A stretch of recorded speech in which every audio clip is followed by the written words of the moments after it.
நான் பாக்குற மாடு பாத்தீங்கன்னா 6 பல்ல பியூர் ரத்த சேவலை ஹெவி சைஸ்ல கிர்கிராஸ்னா மாடு பாத்தீங்கன்னா மாடு பாதி உடம்பு நல்ல மடி செட்டு காம்பு வருஷா ஹெவி சைஸ் மாடு 6 பல்லு தான் 2வது கிடையாது கிர்கிராஸ் நான் பியூர் ஒரிஜினல் கிர்கிராஸ்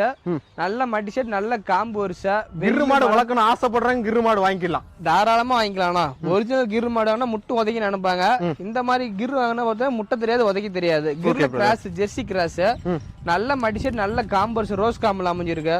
2 வேலை அதிகம் தேவையில்ல 2 வேலை 17 லிட்டர் கறவை வரும் பால் அப்படி ஃபேட் எசனப்லாம் பட்டை கிளப்பிரும் பால் மாதிரி இருக்கும் 1 லிட்டர் பால் 50 ரூபாய்க்கு மேலதான் ரேட் வரும் நல்ல கெடேரி உரி விட்ட மாதிரி குதிரை ஓட்டல்ல ஹெவி சைஸ் கெடேரி நல்ல உடம்பு நல்ல மடிசெட் நல்ல காம்பு 4 காம்பு ரோஸ் காம்புல அமைஞ்சிருக்கு தேவைப்படுறவங்க கூப்பிடுங்க எடுத்துக்கலாம் வெயிலு மழை பனி எல்லாத்துக்கும் அருமையா தாங்க நல்லா ஹில்ஸ் ஏரியாக்காரங்க நல்லா இந்த மாதிரி விரும்பி எடுப்பாங்கண்ணா மலை ஏரியாக்காரங்களுக்கு மேடு பல்ல இறங்கறதுக்கு எல்லாத்தையும் நல்ல சௌரியமா இருக்கு கெடேரி நல்லா உடம்பு காண ரெட்டை போது நான் நெய் கட்டான மாடு சுழி கிளி எந்த தப்பும் கிடையாது நல்ல மடி செட்டு என்ன 10 நாள் ஆகும் நல்ல மடி செட் நல்ல காம்பு இருக்குண்ணே